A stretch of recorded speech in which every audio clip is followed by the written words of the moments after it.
Hey y'all, my name is Camthebot. Welcome to my new stream, my new segment I'm doing it is Talking Reds with Camthebot23.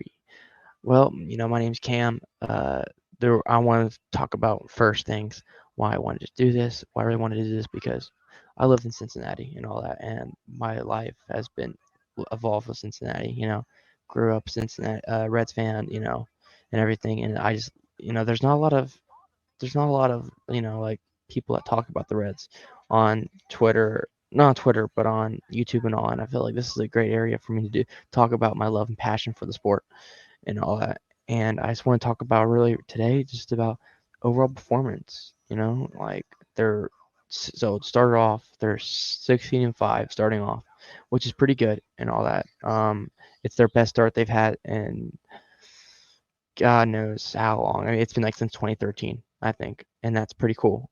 But I mean, they're in third place. They got the Cubs and the Brewers in front, and all that. And I would just like talk about like just about how the season's gone so far, and the pros has been Ellie De La Cruz. There's not a lot to say about Ellie. I mean, there's a lot. I mean, there's so much stuff you can talk about Ellie. He's an absolute specimen of a man, and it's insane. Like he can throw the ball hardest. He's been having troubles in the field a little bit here and there, but he's made some outstanding plays also, which has been crazy to see. The ability to be able to go from shortstop to middle of left field and be able to make a diving catch is insane, and all that. And then him hitting the ball, smashing the ball, and then him stealing 18 bags already. It's only been 30 games. That's insane. That's literally insane, and all that. So I'm really excited to see what he does. He's going to hit this slump again because at the beginning of the season he hit a slump and then he finally got out of it. I mean, he didn't really hit a slump, but like he hit a slump and all that. And he's hitting 280 right now, which is really good with 8 home runs. I mean, I'll take that this year for Ellie. He's only 22 years old. That's awesome. And then you got to talk about Spencer. He's an absolute baller. I love Spencer a lot. Man he is something that he is something that I've never. I mean, he's something I've seen before, but he's just been such a good player. I mean, he was so hot at the beginning of the season, like really hot, and then he kind of died off a little bit. He's been kind of in a slump lately, a little bit, not like terrible slump, but he's still in a slump, I would say. You know, and he's hitting 252, which is actually is the second highest batting average for this team, if you don't count Jake Fraley, because we'll get back into Jake Fraley later, but yeah, I mean he's hitting 252 with 4 home runs and eight bags, stolen bases, which is pretty good. I mean I think he's been the most consistent player in putting the ball in in play and getting guys home, getting RBIs, because he's like after like 15 games, he's like the RBI leader in the MLB, which is awesome to see and all that. So I mean, and then you got to talk about the bullpen. The bullpen have been carrying this team, carrying. It's been insane to see how well they've been carrying this team, and I've been really excited to see how it is. Fernando Cruz, that split finger, nasty, absolute nasty. I never seen a guy so the split finger so nasty. I know what it is. It's kind of like turning into like the knuckleball nowadays because knuckleballs aren't even being taught anymore, which kind of sucks because I wish I was around when knuckleball was really used, but I wasn't. But then you got Nick Martinez. I know he's starting pitcher now because Frankie Montez is hurt right now. But when he's in the bullpen, I mean, his ability to go long innings when with how the starting pitching is, how it has trouble getting past 6 innings sometimes. It's great to have the type of guy, and he does really good work in the bullpen. I think he'll be extremely good bullpen thrower when we get really into it. You got Maul, he's doing pretty decent and good. Then you got Diaz, Alexis Diaz. I mean, he's I mean, he's been having he's been having trouble with consistency. I feel like his ability to throw, like his commands feel like it's been off. I don't know why, but I have that feeling that it's really been off lately. But he's still doing well. He hasn't blown any wins and all that, any saves. He hasn't blown yet, so I'm pretty excited about that. But you know, so I mean, I can't really be mad at him right now. But next, I'll go to like the mid section, like the okay range of like people right now. Johnson India's been pretty okay. He was hot, like he was doing really good at the beginning of the season. He was able to get on base very, very quick, like a lot. Like he had one game where he had like 4 or 5 walks, which was you don't see that a lot. You don't see that at all anymore. Like literally all, and just I'll go back to Ellie De La Cruz and all that. But like that was a big deal with him, is that he could never walk last year. He could never walk at all. He was swinging at curveballs and down to dirt every single time, and pitchers found out and they just threw curveballs in dirt and he swing at it, swing out his shoes. He finally are learning how to walk, and his ability to be on base is literally absurd. It needs, like we all need that right now. But and then yeah, back to Jonathan India. He was probably not going to make this roster this year. Truly, with how everyone was and all that, he got lucky that he's been starting daily because of injuries. And we'll get into injuries a little later. But that's like a major thing that's been saving them right now is that. And I've been like Jonathan. He's kind of like is kind of like he was good beginning, and then he's gone into like how he is. He's not really great. He puts about in the ball a lot, but him getting on base isn't great. He's hitting 342. His on base percentage is 342, so it's not terrible. But his OPS could be better at 630, 37. That's below par. I would think. Then we'll work our way to Tyler Stevenson. I think he's been okay. He sucked at the beginning, like hitting wise. Fielding wise, I feel like he's done a little better. But fielding, his main problem was he was not able to frame. And when you play teams that have like catchers that can frame, like the Brewers and all that have guys that can frame the ball that's 20 inches off the plate and able to make a strike, you figure out how bad your catcher is being a catcher, and he finally learned how to frame finally, and it's been great to see. It's been nice to see, and I've been really excited so far. And he's been hitting decent. Like he's gotten hot lately, but like he's always had consistently like hitting the ball hard lately. It's just he hasn't been able to hit the gaps and all that, and he finally he's past like 10 games. He's finally been able to like really hit like get into the gaps and finally get one over the fence finally, which was really nice. I think he hit his hardest ball and his furthest ball or something like that too recently. This is recorded right after the San Diego Padres series, so it's he's been doing good, but he's been hurt right now lately, so we'll get into more of that later. But now I work my way to Will Benson. Will Benson's like he's mid right now. He's doing mid. He's okay, but like he's hitting 206, which is not good at all. I don't want to see that at all. But the problem is that they've been trying to give him they've been trying to give him some more starts and all that. And I understand why they want to, but it's just like he's more of a hot take. He's gonna be more of a not a utility player, but a person that can only hit one type of pitcher, and that's like a right-handed. He cannot hit left-handed, and they've been trying to do it, but it really hasn't been working well. And he's been hitting right-handers well too. I mean, he's hitting 206, so overall, not great. They've been being pitched at by. They've had a lot more lefties they've been playing against lately, so I'm not gonna take it away from him. But with all the injuries, he's been having to play daily, which I think he wants to, and I want to play daily. But the problem is that he has not improved to show that. But his OPS is hitting 701, which is nice to see because that's pretty average for a hitter. We consistently want that. I just wish that his batting percentage was up a little bit more, and his on base percentage, which is 280, which is not great at all. That's a little more than 1/4 chance that you'll get on base. And then starting pitching, I would say is pretty mid. Yes, it's like there's been times where it's been good. There's been time when it's been good. Hunter Green, I wouldn't say is a problem. Well, not a problem, but like it's a problem that he has not been able to really showcase a third pitch. And I get there's some people saying, he's still young and all that, blah blah blah blah. But I think it's his fourth or fifth year in the majors right now. He hasn't done anything with it. He hasn't gotten a third pitch, and he's throwing 100, which is great and all that. That's great that he's throwing 100 like Aroldis Chapman was. But the difference between Aroldis Chapman was that back in that time, it was less known to see guys hit that range of 102 and a 101.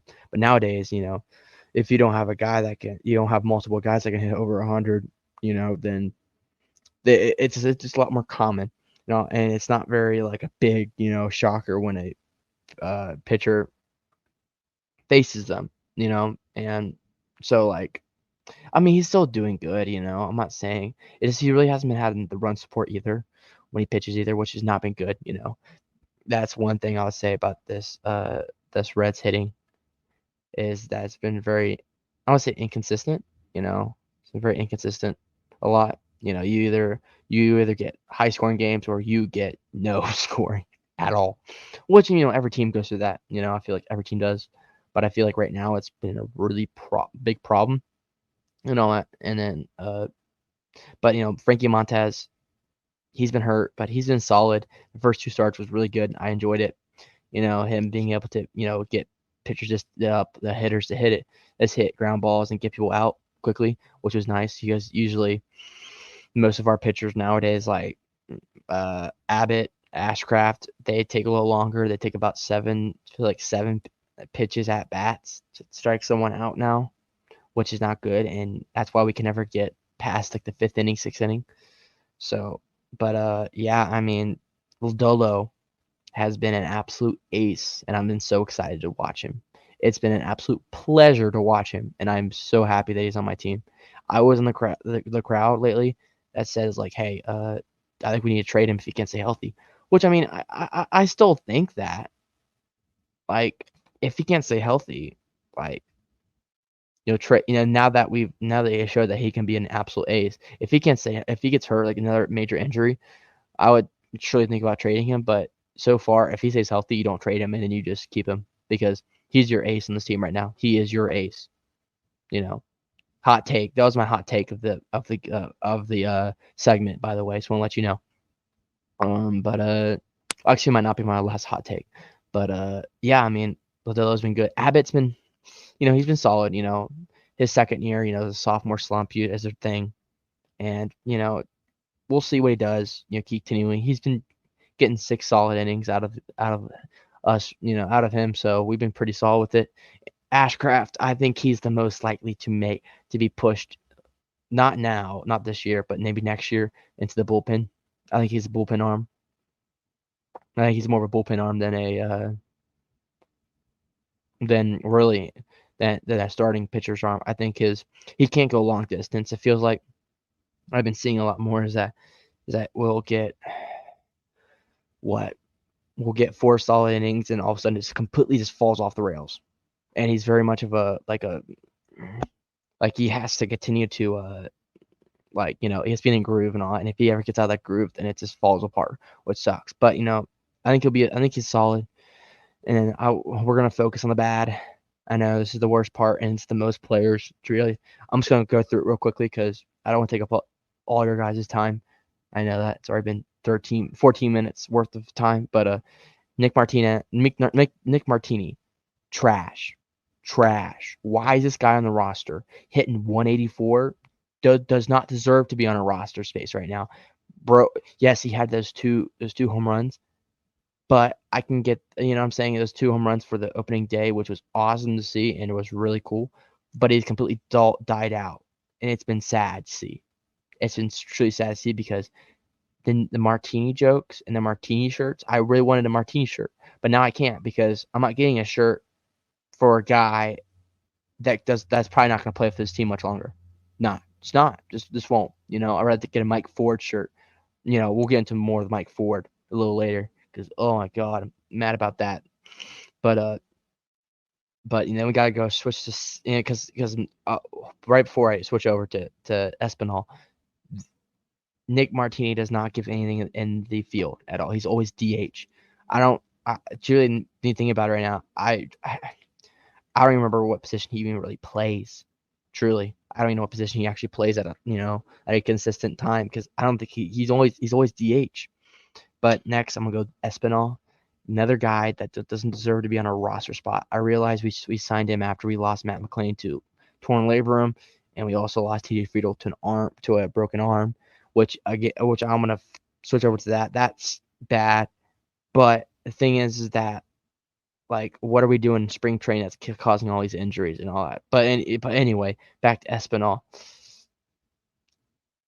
I really think that hitting 191, that's not major league level. If you're not hitting above 200, you're not worth to be in the major league roster. Truly, I think that he is a prime subject to get booted. Truly, I think he'll get booted sooner than later. But his fielding has been pretty good, so I can't say much about that. His fielding gotten better and all that. And then Luke Malley, number 2 catcher, he's hitting 163. That's even worse than both Nick Martini and Espinal. And the reason why I'm giving this guy a pass is because he's a catcher, and I don't really expect my catchers to hit above 200. I expect them to hit above 200, but I don't expect them to hit really at all good ever. So, like, I'm not too mad, but I wish it was better. I truly wish it was better. But and his fielding has been superb at all. He can't throw anyone out, and he's just been mediocre for the fielding. So and it sucks that we haven't been having to put him out, daily, which sucks because he doesn't do anything for the hitting. He doesn't do anything for our hitting. So then I would move over to Bubba Thompson. The reason why he's on this team is because of speed. I was really surprised he took Bubba Thompson over Mike Ford, which is very controversial. I think that we already have a fast team in general. There's only like 2 people that I would that I if they were on base and I needed to designate runner someone, it would be really Tyler Stevenson and Luke Malley. And the problem is that these guys are both our catchers. And I don't think anyone else really needs one. Truly, it's great that we have a really fast guy, but I don't really think anyone's really slow, really, except for if you're Luke Malley. Malley's slow as hell. But I just don't. He's hitting 111, but he only has 11 at bats. So the at bats he gets, he's not doing anything with it. So to be honest, I could see him being he'll be assigned to a Louisville.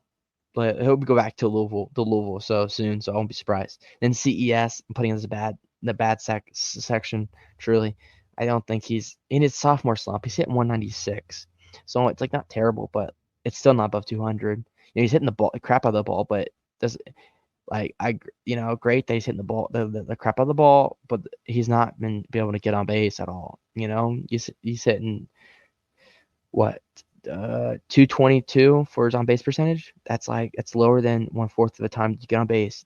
You cannot have that in the major leagues. You can't. I'm sorry, but you just can't. I'm hoping that he gets better, but I mean his fielding is it's close to Golden Glove. I mean his ability to make some plays being that big is it's really nice to see. Truly, that's like the one positive I'm going to take out of this. Well, 2 positives: he's hitting the ball, crap out of the ball, and also that his fielding's been pretty solid, really good. My last guy is for the bad, really bad, is Stuart Fairchild. And I know this is right after San Diego Padres series. I know that he's been doing good. Like he did a great catch of the year situation. Catch of the year, looking real good for the fielding part. And I'm happy for him. I really am. But he can't hit the ball at all. He's a lefty hitter. That's great. We need those type of guys. With how David Bell is, now he likes the matchups with the pitchers. That's what we need. But the problem is, though, with the injuries, he's been pushing them out every day, and he has not been hitting at all. Hitting 190. I mean, I feel like more than half the roster is hitting below 200. That's a problem. And this team is above 500 somehow. I don't know how, but they are. And when you look at the stat, it's kind of baffling how we're above 500, truly. But yeah, Stuart Fairchild. I mean, I love him in the field, and I love not. And I think he's a good, off the bench player, but he's not a starting material. I don't think he'll ever be a starting material ever. I think he'll always be a utility player, which is not bad. Utility players are needed everywhere, and I think that he's a really good utility player. But the problem is, though, is that once you start having to rely on him every day, then that something's wrong with the lineup. So we're trying to kind of like bring this all together and all that. I want to figure out how we can fix this team a little bit. I'm not saying we're panicking. We don't hit the panic button yet, Reds Nation. Do not hit. Do you know what I'm saying? Do not hit the panic button. But I will say is there's things that have to be changed. Things have to be changed. The first thing I have to do, first thing, obvious one. Nothing. It's nothing from left field, but we gotta get healthy. We got TJ Friedel hurt. He's coming back though. He's on a assignment to Louisville right now. So, and then Matt McClain's been hurt, and then you got Noave Marte, PED suspension. I don't think he'll stay in Louisville for the rest of the year. Truly, if this is a playoff team, they really believe they're a playoff team. So I also think that and everyone's getting hurt. Like CES got hurt, Tyler Stevenson got hurt, and then you got Jake Fraley. Jake Fraley, God love him, and he's been hitting the ball pretty good. But the problem is though he hasn't been really healthy lately because of his bronchitis and all, which sucks. And I feel for him, and I love the guy, but it's he's got to get on base. I mean, he's got to be able to be available. You know what I'm saying? If he's not available, put him on the IL so we can get another player in here like Mike Ford that can actually hit the ball hard. Because I feel like we have a lot of contact players, but it's not in contact because none of these guys are getting on base. But like, I feel like we have guys that like can slap hit the ball but can't power hit. And truly, right now, if I rather have someone that can hit the ball hard, with that that's slash line that word like the Nick Martinez dab and all that, than over someone that can slap hit the ball and is hitting 191 because what I'm saying, I know I'm gonna get a homer out of this kid or I'm gonna get double once in a while. But with a slap hitter, you're gonna get a single every once a blue moon feels like. But I mean, and I would say David Bell's got to bring out some more competitive lineups. I understand that his arm's been tied behind his back a lot lately. I get it, but the problem is that if you keep on throwing out these non-competitive lineups like in San Diego, those were not competitive. Surprised we didn't get swept. But if we have this pure hands problem and we can't put competitive lineups up, then we need to go find someone outside this organization that can. Not saying like Dave Bell needs to be fired, but I'm trying to say is like we need to find players themselves that can actually be available and also are solid players that are going to give you above 250 hitting, 250 average, because 250 is like my sweet spot for a hitter. If you're hitting 250, then you know what I'm saying, then you're a good player to me. And all that. We need a lot more of those because we only have three if you want to count Jake Fraley that are hitting above 250 right now. 3 players. That's not right. That's not good. And then I would say starting pitcher has to take another step. Hunter Green, got to find a third pitch. If he can't find a third pitch, I don't see unless because his fastball doesn't have a lot of movement. His four seam doesn't have a lot of movement. Truly, it's fast, but doesn't have a lot of movement, and he has trouble striking guys out like quickly.